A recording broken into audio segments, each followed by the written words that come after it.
네, 세계기업에 직접 투자하는 해외 직투 NH농협증권 김규배 차장과 얘기를 나눠보도록 하겠습니다. 안녕하십니까? 안녕하세요. 네, 자 환율 상황부터 먼저 좀 체크를 하겠습니다. 어제 서울 외환시장에서 또다시 지금 원달러 환율이 좀 떨어지는 모습을 보여줬는데 글쎄요, 이러다가 1,010원까지 무너지는 게 아닌가 이런 좀 우려도 있는데 어떻게 보고 계십니까? 네. 어제 말씀하신 대로 어제 서울 원달러 환율이 0.1원 하락한 1,011원.70에 거래를 마쳤습니다. 저점인 동시에 종가 기준으로는 2008년도 7월 31일 날 1,012원.1원 이후의 최저 수준인데요. 1,010원대에 대해서 지지는 보였습니다만 힘은 굉장히 약한 모습입니다. 하지만 시장에서는 외환 당국의 개입 가능성에 대해서 그 가능성을 열어놓는 바람에 어떤 특정한 쏠리는 그런 포지션 플레이는 나오지 않고 있습니다. 오늘도 외환 딜러분들이 예상하는 원달러 환율 수준은 1,009원에서 1,013원 사이에서 등락할 것으로 보이고 있는데요. 저점과 고점의 차이가 그렇게 높지 않은 사이에서 약간의 낮은 변동성 구간으로 이루어질 것이라고 지금 예상을 하고 있습니다. 네. 죽은 박수권을 좀 예상하는 분위기인 것 같고요. 그리고 해외 증시 분위기가 상당히 좋았는데 차장님 보시기에 포인트는 어떤 것들이 있을까요? 네, 어제 하반기 첫 거래일에서 뉴욕 증시가 상승으로 마감을 하였습니다. 다우지수가 0.77% 오른 16,956을 기록하였고요. 나스닥 지수도 1.14% 오른 4,458로 거래를 마쳤습니다. S&P 500 지수도 0.67% 상승해서 1,973으로 거래를 마쳤습니다. 다우지수와 S&P 500 지수는 연중 최고점을 이제 다시 기록을 했는데요. 아무래도 미국의 제조업 경기에 대해서 낙관적인 견해가 시장의 투자 심리를 불러일으킨 하루가 아니었나 이렇게 보고 있습니다. 우선 지표부터 살펴보겠습니다. 지난달 미국의 제조업 경기는 전달에 비해서 큰 변화를 보이지 않은 걸로 나왔습니다만 13개월 연속 확장세를 보였습니다. ISM 지수, 공급자 관리자 지수가 나왔는데요. 지난달 제조업 지수가 55.3을 기록했다고 발표했습니다. 비록 전문가 전망치인 55.9는 하회했지만 매우 준수한 성적으로 평가를 하고 싶습니다. 세부 항목별로 살펴보면 고용지수는 52.8로 전월과 똑같았습니다. 생산지수는 전월달 61에서 60으로 약간 하회를 했지만 신규 주문지수가 전월 56.9에서 58.9로 상승하면서 올 들어 최고치를 기록했습니다. 이처럼 신규 주문지수가 늘어났다는 것은 경기가 조금 확장하는 그런 부분이 여전히 살아있다 이렇게 보시면 되실 것 같습니다. 시장에서도 제조업이 견고한 성장세를 보이고 있다고 그렇게 평가를 하고 있습니다. 지난 6월달 미국의 제조업이 호황이었다 이렇게 보고 있는데요. 앞으로 이러한 추세가 계속될지는 지켜봐야 될 것 같습니다.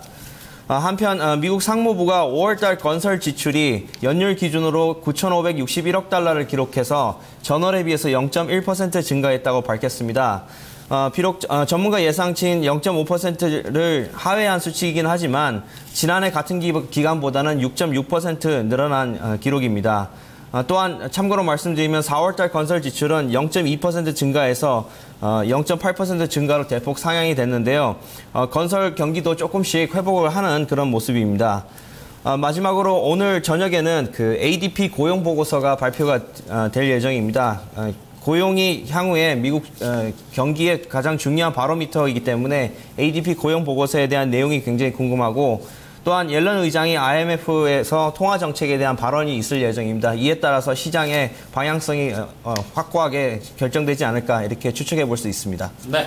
자, 이제 업종도 좀 살펴봐야 되겠는데 우리가 일부에서 좀 살펴보니까 지금 미국의 특히 이제 자동차 시장이 상당히 좀 주목을 받고 있습니다. 특히 6월에 좀 상당히 실적이 좋았다고요. 아무래도 소비와 관련돼서 가장 중요한 바로미터는 자동차가 아닐까 싶습니다. 우리가 돈이 생기면 가장 먼저 집이라든가 자동차 구매를 하고 싶은데요. 그래서 미국 내에서의 자동차 판매가 굉장히 중요한 그런 뉴스가 될 수가 있습니다. 최근 뉴스를 통해서 GM 등 많은 미국계 회사들이 리콜 소식을 자주 들으셨을 텐데요. 이러한 리콜 소식들도 미국 내 자동차 판매에 크게 영향을 미치지는 못한 것 같습니다. 그만큼 자동차 판매 실적이 굉장히 좋아지고 있다 이런 뉴스가 있는데요. 미국 3위의 자동차 업체인 크라이슬러가 6월달 자동차 판매가 17만 1,086대로 전년 대비 9.2% 늘었다고 발표를 하였습니다.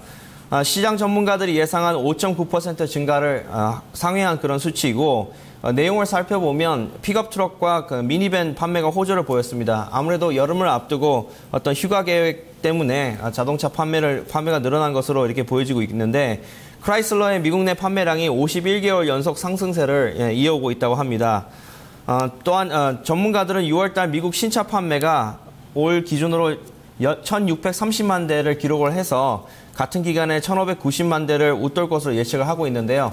이처럼 미국의 자동차 경기가 점점 좋아지고 있는데 한편 주가를 살펴보면 GM을 제외하고는 포드라든가 테슬라는 어제 간밤에는 좀 약간 부진한 모습을 보였습니다. 그래서 계속해서 이 부분은 한번 주기적으로 체크를 해볼 필요가 있다고 보여집니다. 네, 국내에서도 이 현대차, 기아차도 미국 내 판매가 좀 늘었다고 하는데 환율 영향인지 좀 지지부진해서 다소 좀 아쉽기도 하더라고요.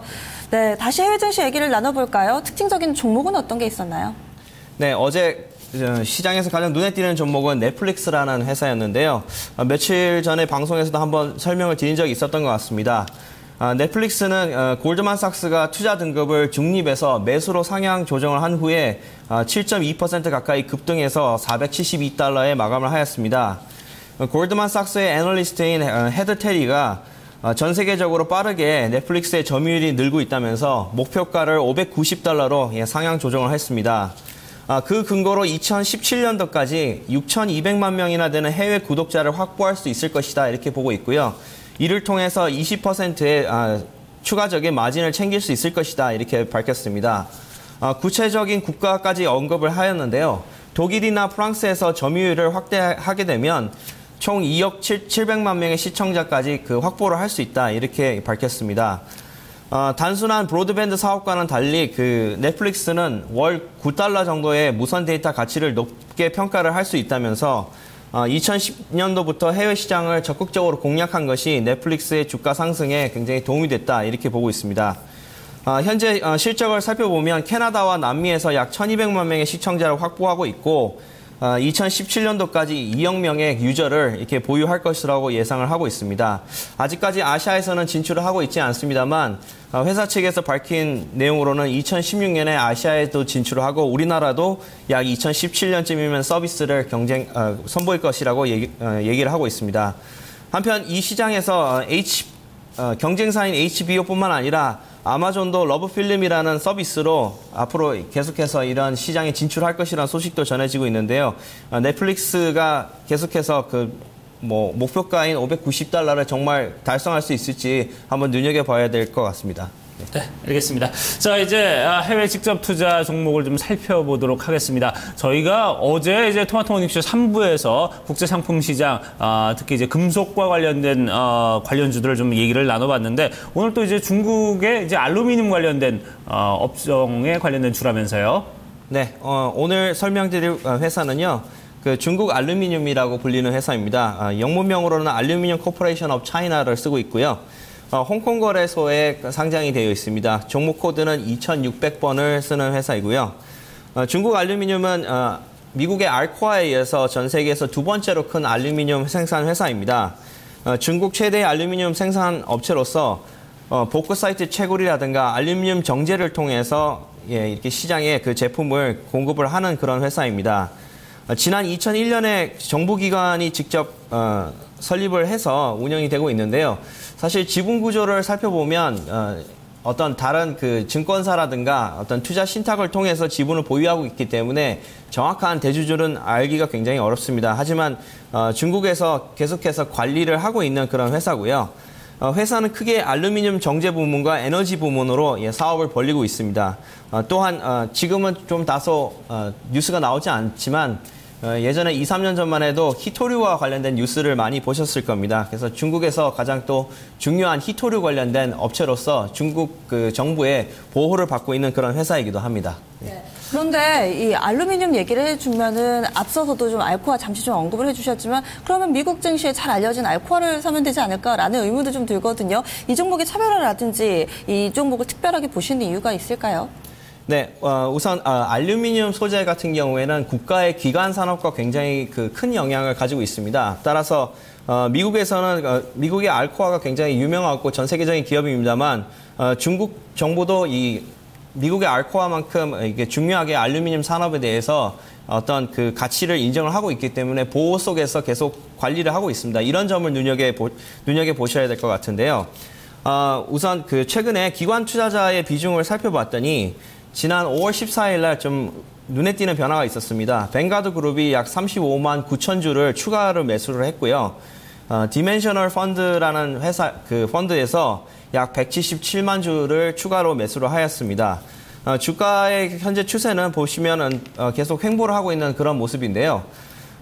중국에서는 알루미늄이 사실 지난 한 해에 약간 과잉 생산된 그런 부분이 있습니다. 그래서 알루미늄 가격이 계속해서 하락을 하였는데 이로 인해서 주가가 사실 그렇게 재미는 없었습니다.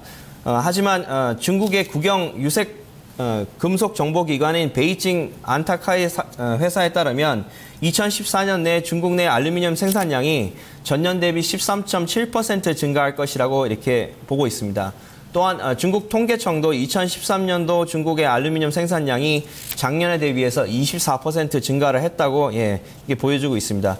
이처럼 알루미늄 생산이 계속 이제 좋아질 것이라고 예상을 하는 가장 큰 이유는 일단 경기 회복을 통해서 건설 경기가 회복이 되면 알루미늄 수요가 늘어날 것이라고 보고 있는 첫 번째 이유고요.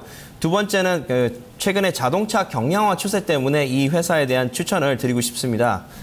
자동차 분야에서 경량화는 계속해서 지속되어 온 화두인데요. 최근 중국 내에서 심각한 환경오염 문제 때문에 자동차 수요의 급격한 증가에 따라서 에너지 자원 고갈이 문제가 되고 있습니다. 또한 환경오염에 대한 문제도 다시 한번 부각이 되고 있어서 이러한 자동차 경량화가 다시 업계의 주목을 받고 있습니다. 우리가 흔히 알고 있는 ABS라든가 에어백이라든가 차체의 보강 구조 등 여러 가지 제품 품목에서 알루미늄이 굉장히 많이 쓰인다고 합니다. 따라서 차량의 안전성과 편의성에 대한 요구 증대 때문에 차량에 장착하는 알루미늄의 비중이 점점 높아지고 있고 또한 자동차의 연비 향상을 위해서 부품 소재를 알루미늄으로 많이 선택을 하고 있어서 앞으로는 알루미늄에 대한 어떤 수요가 계속해서 증가할 것이라 이렇게 보고 있습니다. 그 근거로 말씀을 드리면 향후 5년간 알루미늄의 수요가 연평균 25% 이상 성장할 것이라고 하는 다른 경쟁사의 그런 보도가 있었는데요. 중국의 자동차 시장이 계속해서 이렇게 성장하는 것을 미루어 짐작할 때 알루미늄 수요도 그에 맞춰서 같이 동반 상승을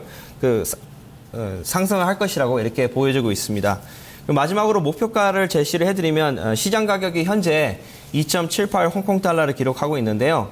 목표가를 약 3.15 홍콩 달러로 말씀을 드리고 싶습니다. 한편 이 종목을 만약에 매수를 하시게 될 경우에 거래 단위가 2,000주 단위입니다. 따라서 홍콩 거래소에서 약간 기본 수수료 0.3%를 가정을 했을 때 3.15달러를 2,000주 매수를 하시게 되면 25달러 69 홍콩 달러가 계산이 되고 있습니다. 그래서 홍콩 주식 같은 경우에는 이렇게 우리보다 수수료가 약간은 비쌉니다. 그래서 이런 점을 감안하시고 매매에 임하시면 좋으실 것 같습니다. 네, 오늘도 말씀 고맙습니다. 네, 감사합니다. 네, 오늘은 홍콩 증시에 상장되어 있는 종목입니다. 중국 알루미늄 살펴봤고요. 체크포인트는 앞으로 알루미늄의 수요가 자동차 경량화 등으로 좀 늘어날 거라고 합니다. 이 부분과 좀 연동해서 알루미늄의 가격, 이 종목의 또 주가 추이까지 이 꼼꼼한 체크가 필요해 보입니다. 해외 직투였습니다.